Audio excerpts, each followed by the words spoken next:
all the speakers do awesome? I mean, just awesome job with all the speakers. And we've got to thank you to Christopher and Michelle. If Christopher and Michelle can stand up.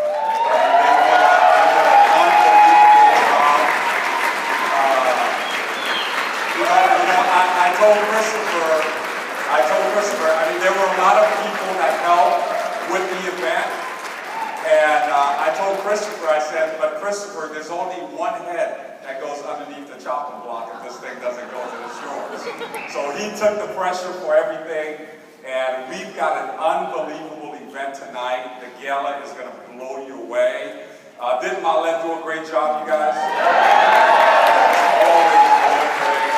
Paul Hart, I don't know if Paul Hart's there. Didn't Paul Hart just kill it?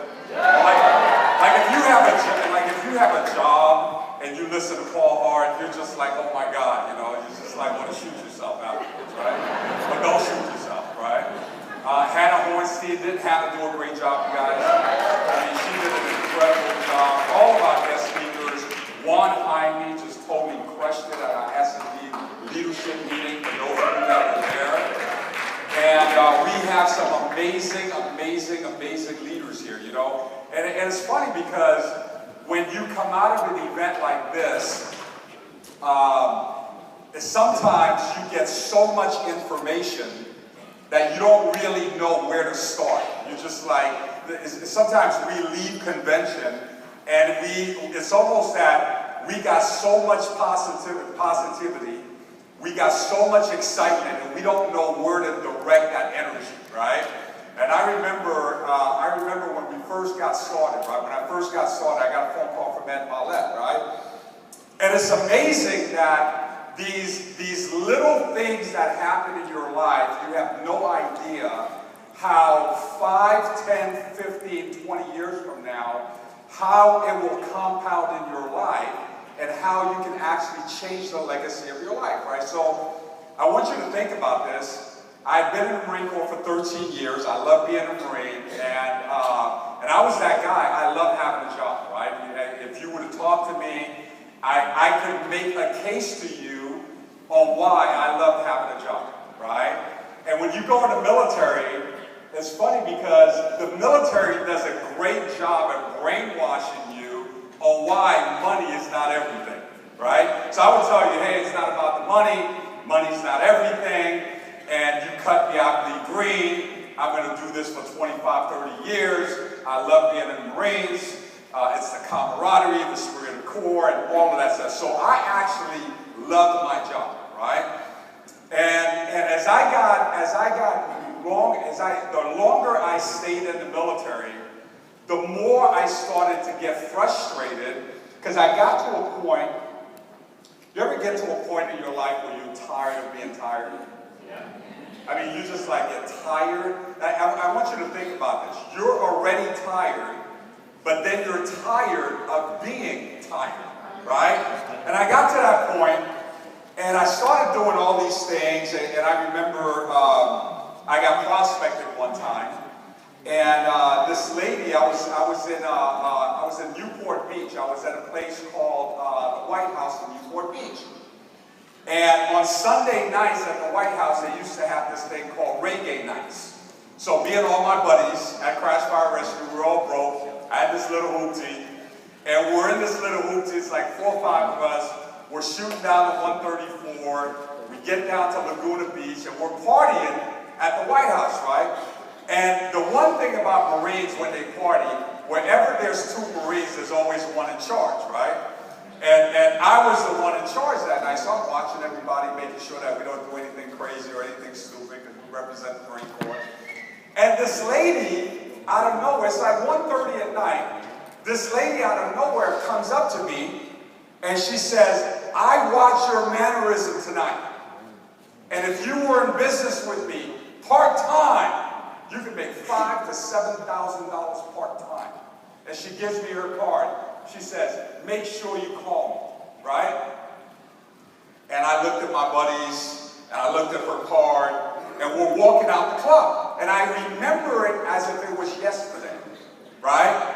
So right in front of the restaurant, you had to valet your car. It's one of those places where you got to valet your car. So her car pulls up, and she's driving a brand new Mercedes-Benz V12 S600. And she's dressed to the hilt. And she's walking to her car, and she looks at me, and she goes, "Make sure you call me, you got what it takes." And I'm hanging out with my 4 buddies, we're all broke, right? And then I look at her card, and I talk to my buddies, and I go like, yeah, it's probably one of these things, you know, she's probably trying to get me into this scam of multi-level deal and all this stuff. And all my buddies are like, yeah, yeah. So I get in my little, I had a little Honda Civic, right? I get in my little Honda Civic, and the entire time we're driving back to the base, we're making fun of this lady.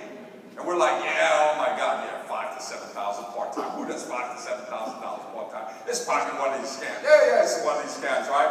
So by the time I left Laguna Beach to get back to El Toro, I thought about 20 different reasons why I shouldn't call it. And I didn't call it, right? This was December of '97, right? Couple months went by.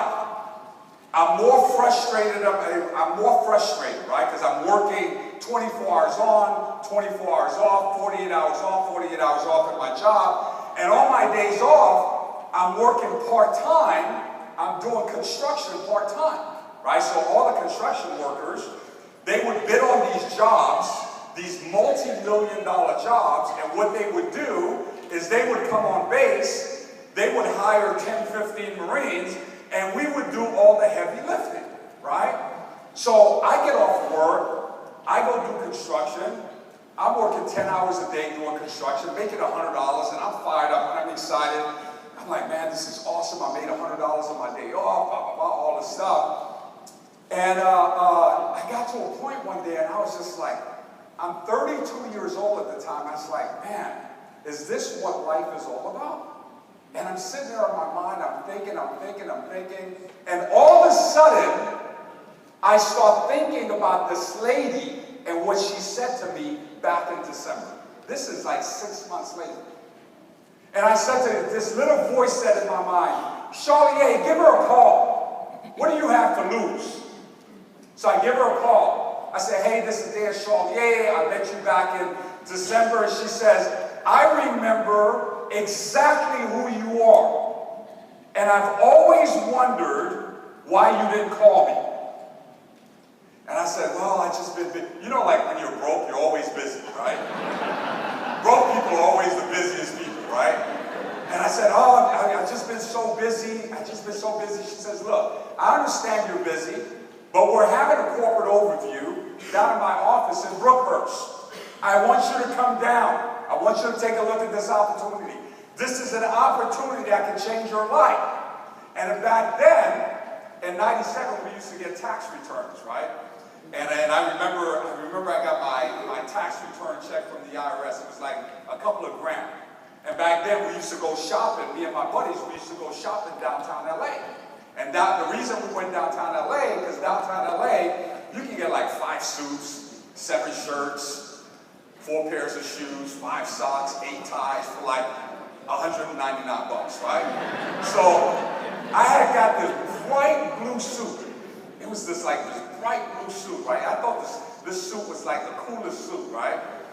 And I had wore that suit that night that I was out. And I thought, I was like, man, this suit is like on, right? And so this lady says, "Hey, by the way, remember that suit you wore when I saw you?" And I said, "Yeah." She says, "Wear that suit." I was like, okay, right? So I put on this bright blue suit, and I called one of my buddies, his name, my buddy that we were drove instructors to, and his name was Smitty. And I said, "Hey, Smitty, I'm going down to this meeting, and I want you to come with me." He's like, no, I'm not going to a meeting. You go by yourself." I said, okay. So I drive down, I get to this meeting, and I want you to think about this. I'm in a parking lot. I'm in my little Honda Civic. I got this bright blue suit on. And then I walk into this meeting, and the office is about 8,000 square feet. There's music. People are excited. People are fired up, kind of like you guys are right now. People are fired up, excited, how you doing, blah, blah, blah, all this stuff, right? And literally, I walk in, And I think to myself, I go, oh my God. First of all, 95% of the room was Asian descent. I was like the only brother there in a bright freaking blue suit, right? And I remember thinking to myself, oh my God, I walked into a cult meeting. This is a freaking cult. Like everybody's saying the same thing. Hi, we invited you, oh my God, blah, blah, all this stuff. And I'm sitting there, I'm watching this, I'm not saying anything, but I'm thinking in my mind, oh my God, this I never actually witnessed this, but I'm actually in one of these multi-level marketing, cult following, all this stuff, and then they do the edification.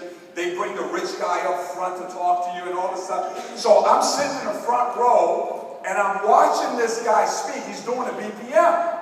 And the entire time that he's talking, I said, yeah, that's cool, but not for me. Yeah, that's cool, but not for me. Yeah, that's cool, not for me, right? And after the BPM, I was pleasant, I was nice, I said all the right things, and I took my little card and I folded it up, put it in my pocket, and I said, this is not for me. I give the lady a call, and I said, hey, thank you so much for inviting me to your meeting. I really appreciate it. Sounds like a great company. Sounds like you guys do great things. But it's not for me. And I can remember it like it was yesterday. She says, you're making the biggest mistake of your life. I said, yeah, I know, but it's not for me, right? And I walked away that night after looking at the opportunity. I walked away that night, I was just like, nah, this thing's not for me, right? Couple months later, like 3 months later, Christiana Mallette gets my number, right? She gets my number.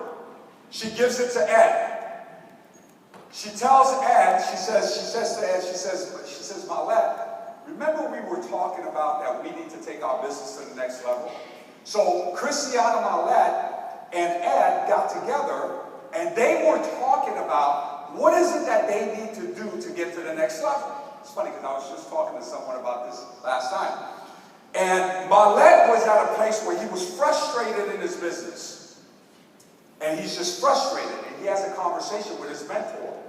His mentor at the time was a guy by the name of Hubert Humphrey.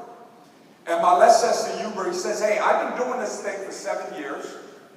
I'm making money. Majority of the people in my business is not making money.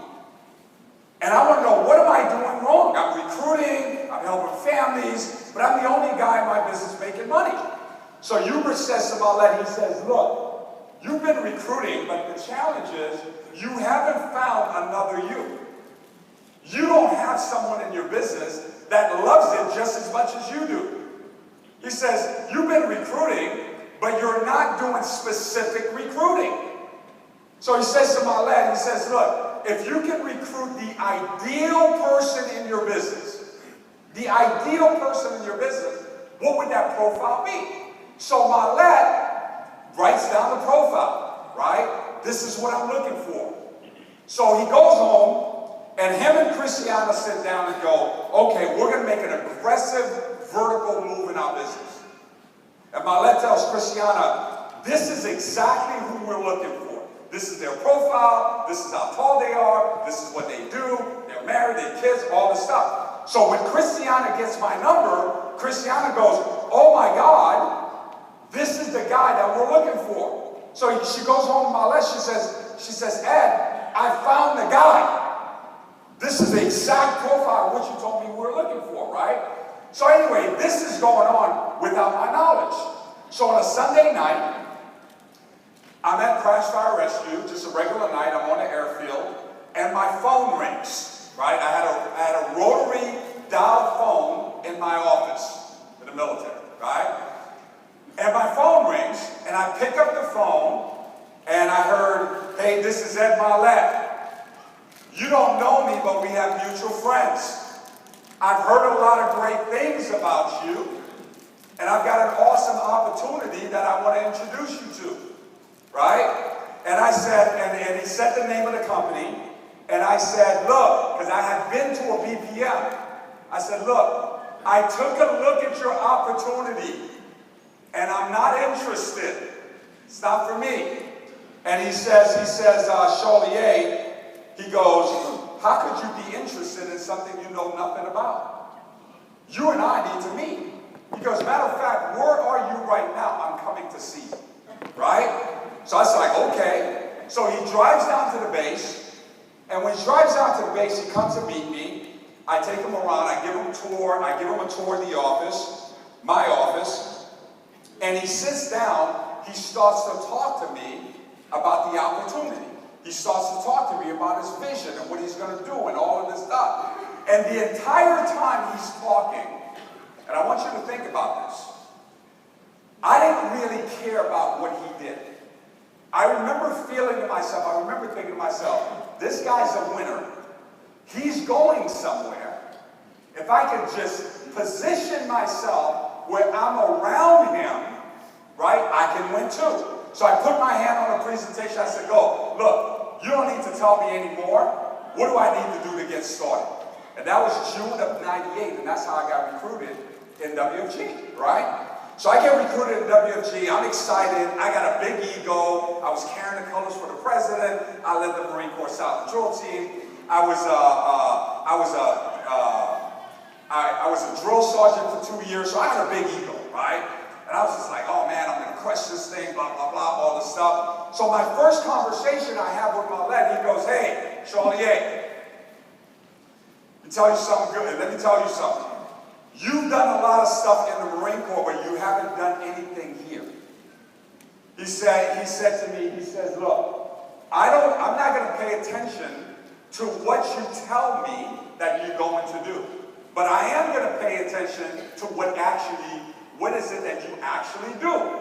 He says, you're 33 years old. You've got this incredible career in the Marines. Obviously, you got a lot of people that respect you. Here's what my challenge to you is. My challenge to you is the next BPM. So this was on a Saturday. He said, next BPM is Tuesday night.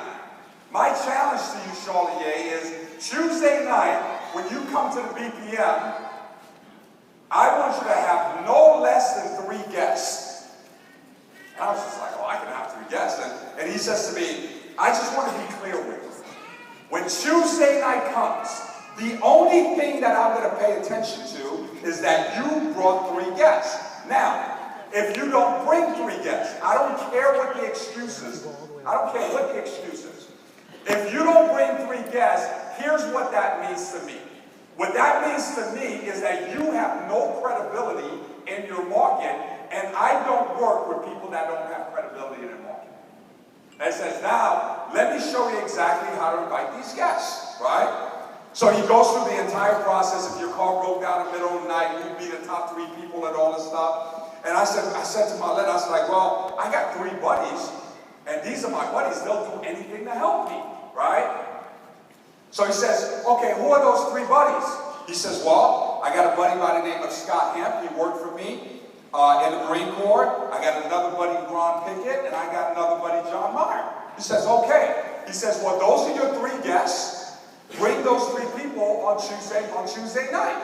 So I said, okay. So I got home, and I was in, and right before I left, he said, Charlier, I just want to be clear. If you don't have 3 guests, I'm not personally working with you, because you ain't got credibility in your market.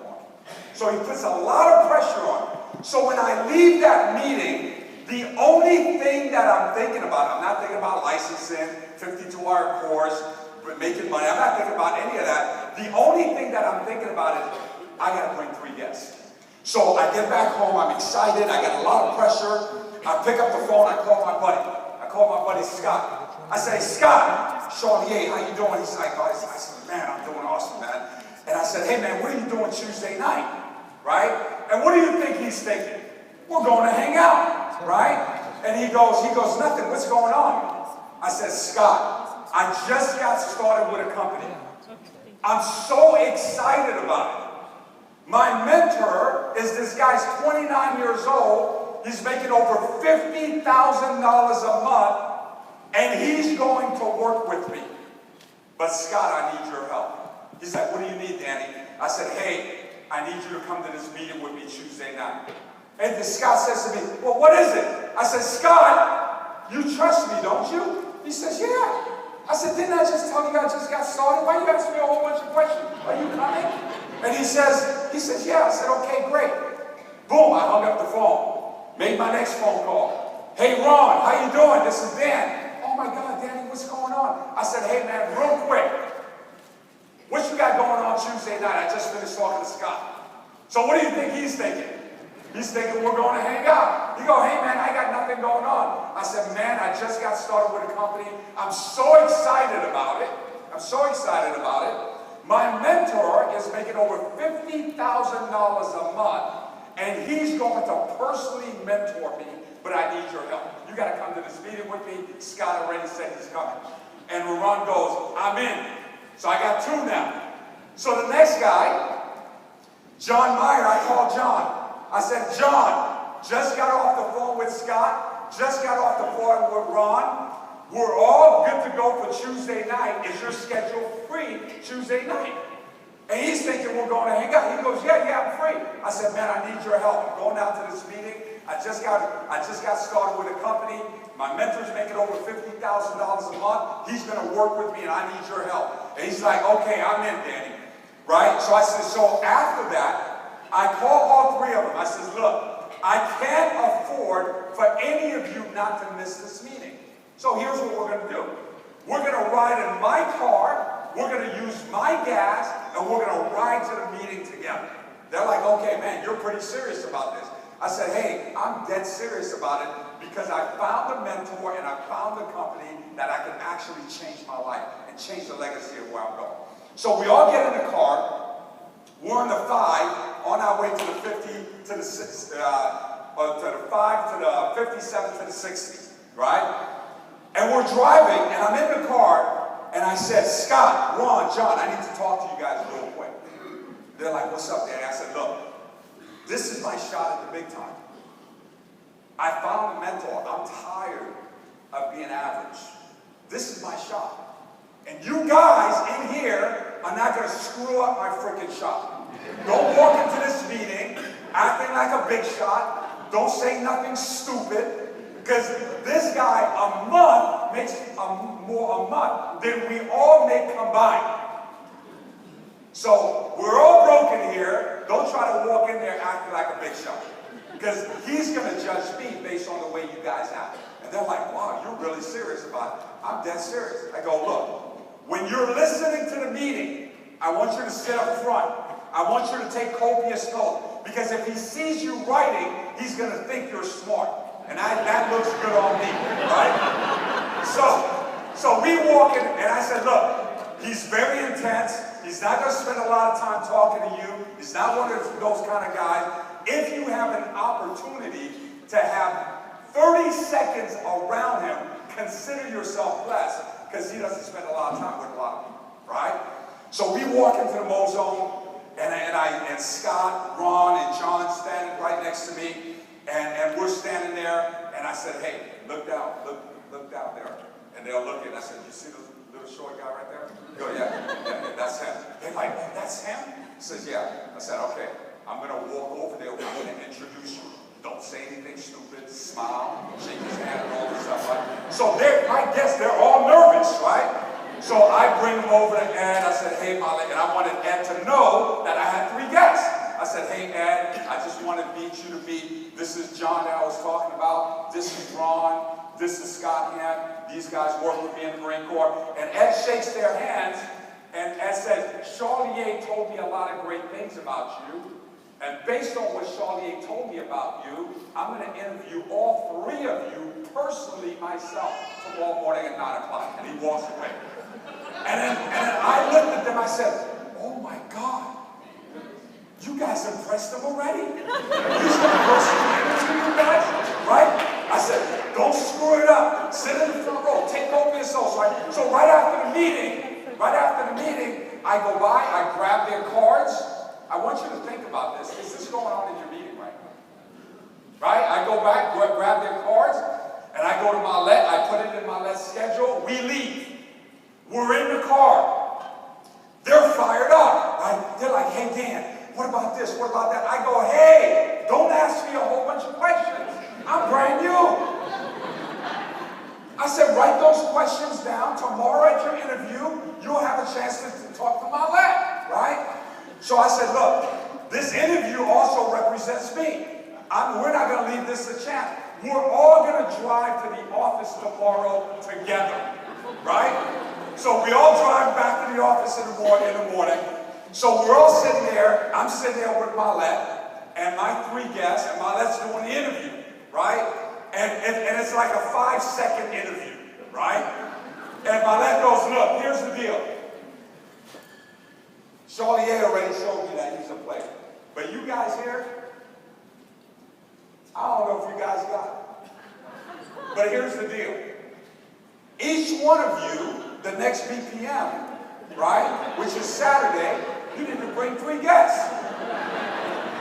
He says, have a great day. So we leave.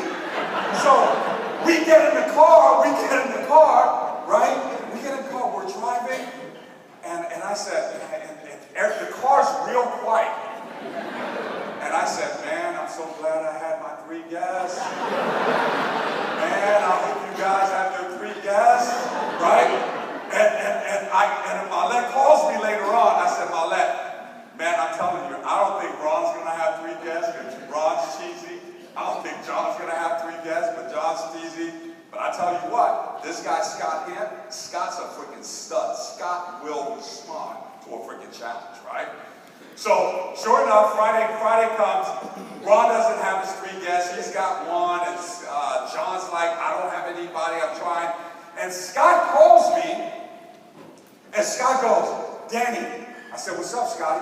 He says, man, I don't think I'm going to do the 3 guests. I think I have 2. I go, Scott, are you freaking kidding me? I expect that from Ron. I already know Ron, right? I expect that from John. I get John. But I told Marlette, you were the one. You were the stud. There's no freaking way you won't have 3 guests. I go, dude, you got to figure this crap out. There's no way we can go to BPM tomorrow and you don't have 3 guests. There's no way, because it's not going to work with it. And he's like, oh my God, okay. So 11:30 Friday night, Scott calls me. And he goes, hey man, I got my 2, and I got it. Because he was doing mortgages on the side. He said, I just hired this assistant. He's 20 years old. And I said, yeah, where are you going with it? He goes, can I bring him to the meeting? I go, I don't care. I said, what, you got 3 guests? I don't care what you bring. He's like, good, I got my 3, right? So we're rolling to the meeting. They're following me. And Scott is rolling with his 3 guests. John's got 1, and then Ron, I think, had 2, right? So we get to the meeting. So now I got another 3 guests. Scott's got 3, so we got 6. Ron's got 2, and then John's got 1. So we got a total of 8 guests. I think it's 8 or 9 guests. Our second BPM, right? So same thing. Marlette walks around. He goes to speak to Scott. He goes, hey, I'm going to meet with you guys tomorrow morning, 9 o'clock sharp. Before the BPM, he tells him that. Scott's like, oh my God, you guys are awesome. Marlette's going to sit down with you, all this stuff, right? So they come back for the interview. And one of the interviews on Scott Impact Broad was a guy by the name of Rick Stevens, right? And Rick Stevens is 20 years old. And Marlette looks at him, and Marlette was like 28. I think about like how young we were at the time. Marlette's like 28, right? Marlette looks at Rick Stevens, goes, how old are you? He's like, I'm 20 years old. He's 20 years old? We don't work with anybody that's 20 years old. He's like, tell me about your mom and dad. What does your mom and dad do? He goes, well, my mom does this, and my mom works for Delta Airlines, and my dad works for an attorney firm. He goes, look, this is real simple. Schedule an appointment for us to meet with your mom and dad. And if you can't schedule an appointment for us to meet with your mom and dad, I'm definitely not working with you. Because if your mom and dad will not take the time to find out what their son's doing, here's what that tells me. You don't have any credibility with your mom and dad. So we leave, right? We leave. Everybody's got their challenge. And Rick is sweating. He's like, oh my God, I got to call my mom and dad. How am I going to do? Boom. He books the appointment, right? Next BPM comes, Rick now has to bring 3 guests. We end up recruiting his mom and dad, all this stuff. So Rick Stevens calls his buddy, his business partner, right? They're 20 years old. They had started a computer company together. That was in Santa Barbara. He calls his buddy in Santa Barbara. He goes, hey brother, I need your help. I need your help. He goes, I've been challenged to come to this meeting. I gotta have a guest. I need you to drive from Santa Barbara all the way to Azusa, right, to come down to this meeting. He's like, okay. So literally, his guest drives all the way down. He has another 2 guests that come. We run the same play in the BPM. One of his guests is a guy by the name of Steve Hay. Right? So Steve is sitting in the BPM, and he's watching everything, right? And you know Steve grew up in Coto de Casa, right? You know Coto de Casa behind the gates, you know, it's the other side, right? And Steve's kind of looking around, and at the end, he folds his lit card and, you know, folds it, puts it in his pocket. He walks out, right? And in his mind, he's like, this is not for me, right? He walks out, he's walking to his car. Marlette comes out the meeting. And Marlette said, hey, Charlier, where's that guest? And I told Rick, where's your guest? He says, oh, he left. So Steve walked out and was going to his car. Rick Stevens comes walking out, comes running out, and said, hey, Steve, where are you going? He goes, Steve turns around and goes, oh, no, this is not for you. He goes, what do you mean it's not for you? Man, this is our shot at the big time. Man, this is an opportunity. I thought you were my friend. He said, man, let's get back in there and set up a freaking interview. You're walking away from this opportunity like that. So Steve comes back, he goes in, he sets up an interview. So now Steve is sitting in front of Marlette.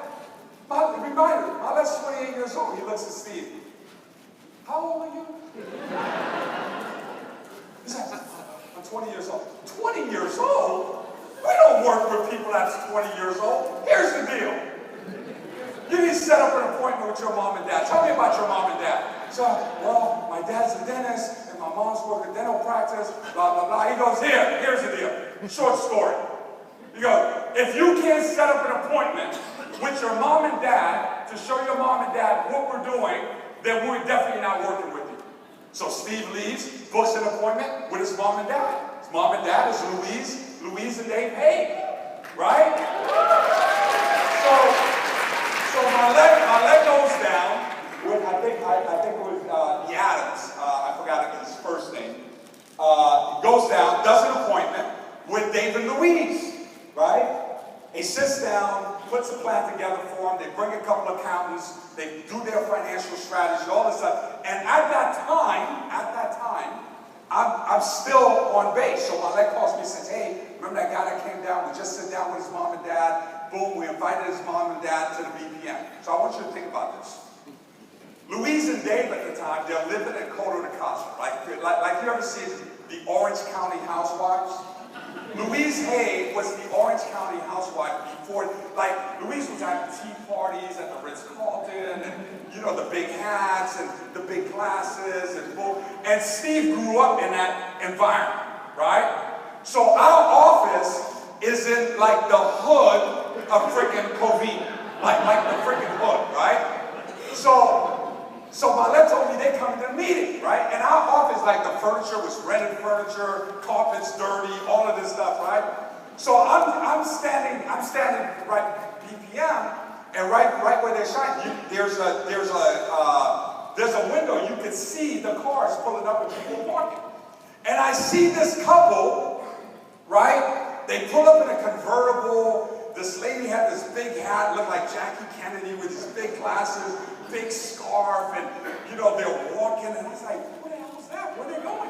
I know they're not coming in here, right? Like, we have no AC, the whole deal, right? It's like a sweatshop, locker room, good. And they walk in, right? They walk in, and you know, like, Louise denies this now, but Louise walks in, she's like, you know, like when you smell dirty carpets? Like she's looking around and all this stuff. And we're doing BPM, you guys. We're doing BPM in Marlette's office. There's only like 10 chairs that you could put in there, right? So Marlette does the BPM, all this stuff. Louise rolls up her thing. David rolls up his thing, and they were planning.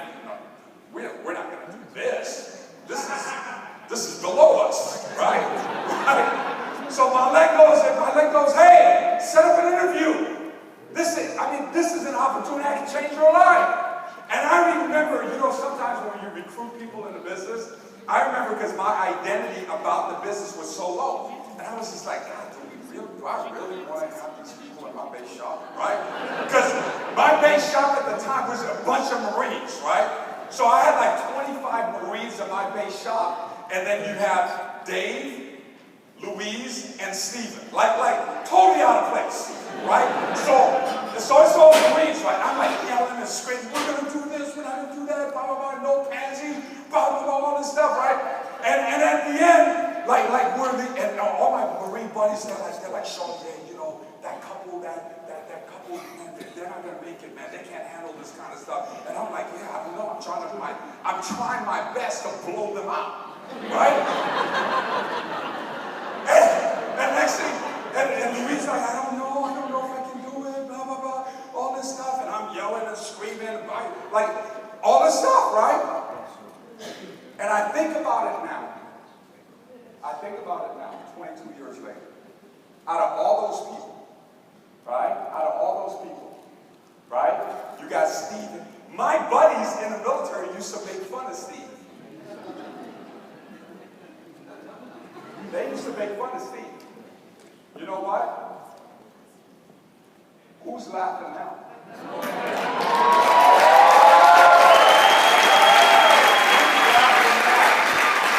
Every one of them, you know what every one of them are doing now? Because I still sing about that. They're doing the same stuff that they were doing 22 years ago. So every now and then I talk to Scott, I talk to Ron, I talk to John. I go, hey, remember that kid, Steve Hay? They go, yeah. I said, do you want to know what he's doing now? Remember Louise Hay? Do you want to know what they're doing now? Now I want you to think about this. That happened my first 90 days in the business, right? If you're on Steve and Louise's team, stand up. If you're on the Dream Givers, stand up. You think about that. That entire hierarchy, right? That entire hierarchy.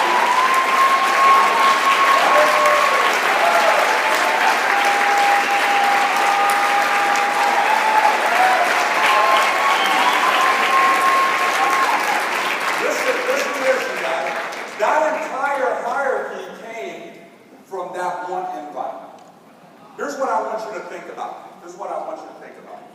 You're literally one recruit away from an explosion.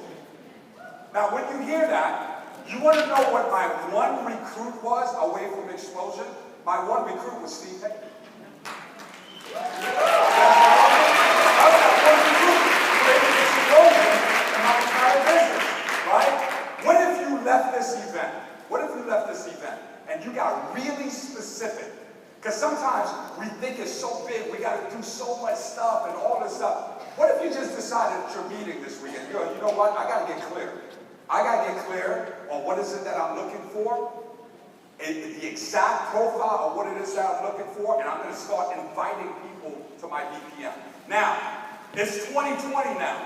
We're in a whole new era now. Can you imagine the next 20 years, what it's going to look like the next 20 years?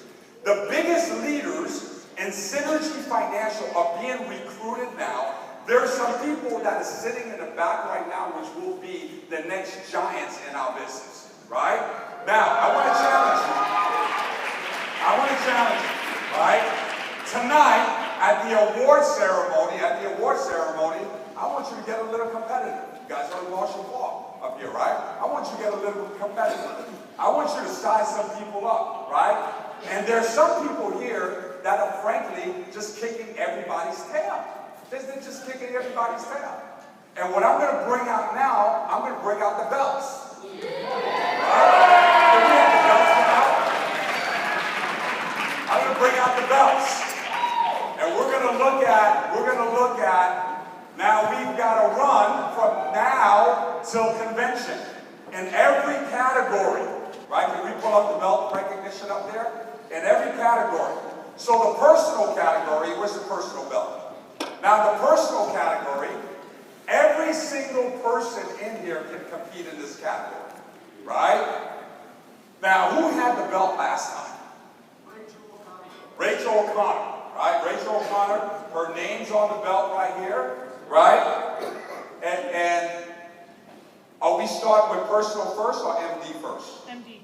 MD first. So we're going to start with the MD belt. Now, if you're an MD, stand up. Stand up if you're an MD.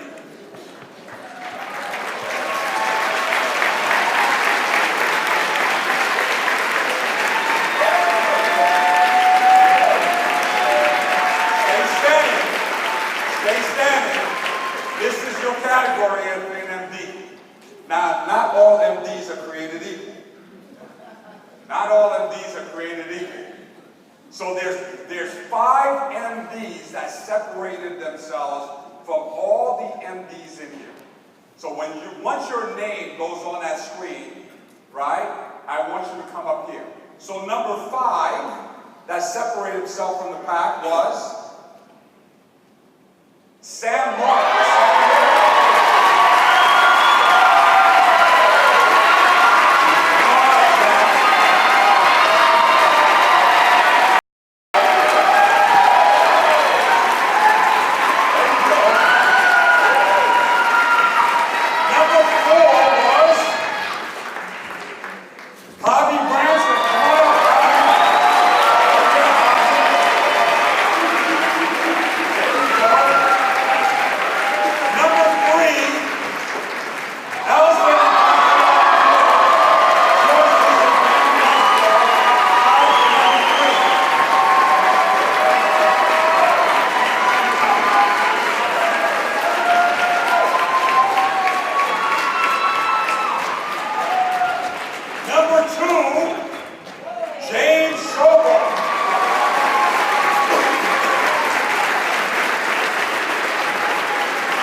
Number 1, MD, that kicked everybody's tail, is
if you're an SMD, stand up. All the SMDs.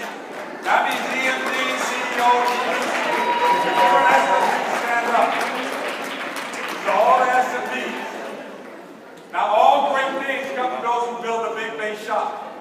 All the awards, all the recognition, all the funds, all the travel, all the competition. Everybody wants to know your name if you're running a big base shop, right? Now, it's so much fun when you run a big base shop, right? It's just dominating, everybody hating you because you're kicking their tail, right? Now, base shop category. Here the SMDs, top 5 SMDs that separated themselves. Number 5, Earl and Lynn.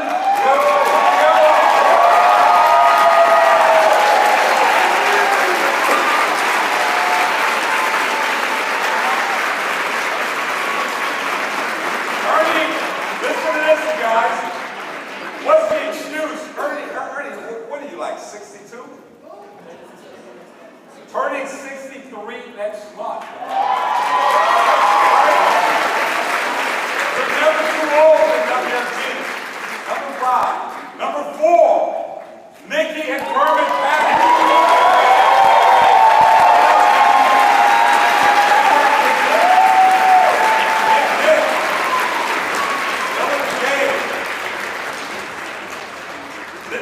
Incredible job this week, you guys.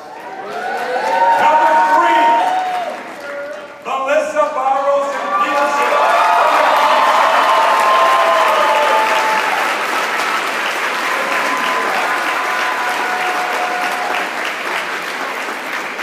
Number 2, Natalie and Ryan.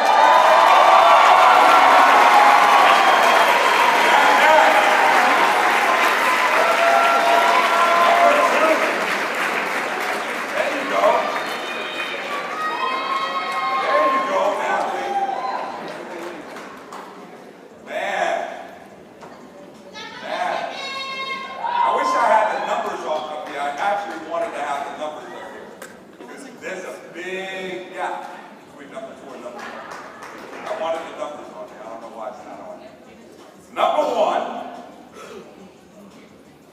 there's only one number 1. Actually, number 1 called me and said, Coach, can I just keep the belt in my office? What's the point? Number 1, base shop. Who's number 1?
The top 5 in the Super Base, top contenders.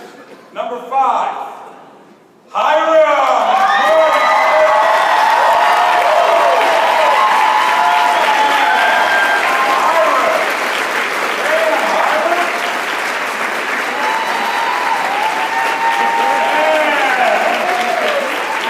Young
Now listen to me, you guys. After we announce number one, we've got just a couple of minutes for all of us to leave the room because they got to get set up for tonight. Okay? You guys want to know who number one is?